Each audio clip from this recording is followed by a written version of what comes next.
Milí priatelia, ďakujem veľmi pekne, že ste prišli. Ďakujem Peťovi Dinušovi za úvodný príhovor. My všetci dobre vieme, kto bol Marek Čulen a vieme, že to bol jedna významná osobnosť slovenských dejín. Bol presvedčený ľavičiar, tak ako my všetci, ale predovšetkým bol to protifašistický odbojár. Človek, ktorý veľmi tvrdo bojoval proti fašizmu, presne ako Peťo povedal. A človek, ktorý riskoval svoj život za to, aby bolo Slovensko slobodné, aby bolo Československo oslobodené od fašizmu. A to si títo z magistrátu ani nevedia predstaviť. Takí ako Valo vedia búrať, ale nevedia zachraňovať. Primátor mesta Bratislava, pán Valo, mimochodom vnúk Miroslava Válka, čo bol významný komunistický funkcionár a slávny básnik, sa rozhodol, že zbúra sochu Mareka Čulena, čo ja považujem a my všetci za akt barbarstva, a pošliapanie pamiatky Slovenského národného povstania. Pretože búrať sochy hrdinov Slovenského národného povstania, či už to boli ľavičiari alebo pravičiari, lebo naozaj sa vtedy zbúrilo celé Slovensko proti fašizmu.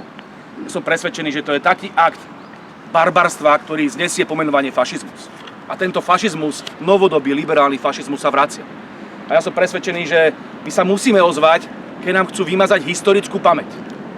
Pretože chceli by nám vymazať, alebo našej mladej generácii z pamäte, že nás oslobodzovala Červená armáda, že nás oslobodzoval ruský národ a ďalšie národy Sovietskeho zväzu.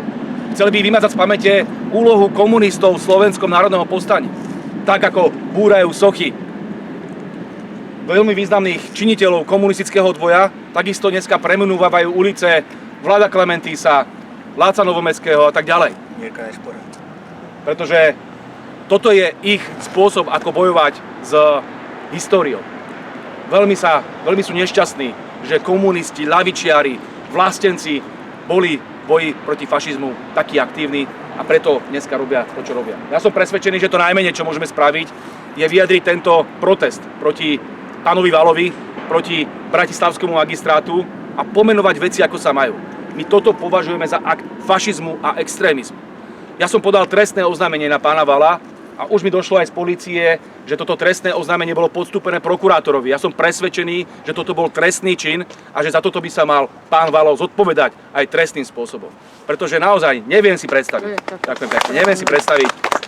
že by v iných krajinách Európy, sveta, civilizovaného sveta búrali sochy svojich významných slovenských osobností, významných národných osobností. Veď to je neuveriteľné. Oni si chránia pamiatky ešte aj dobyvateľov, ktorí majú na rukách krv.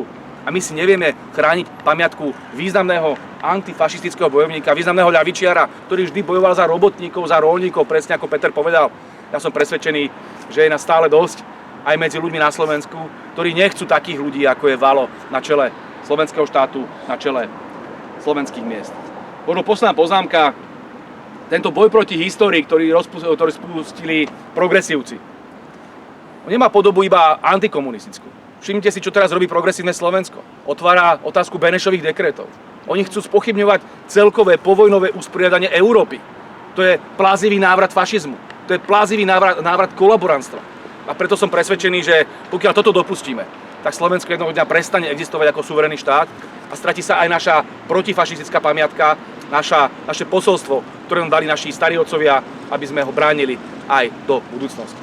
Ešte raz ďakujem, že ste prišli a odkážeme Valovi, že tu fašistov nechceme. Ďakujem veľmi pekne. No,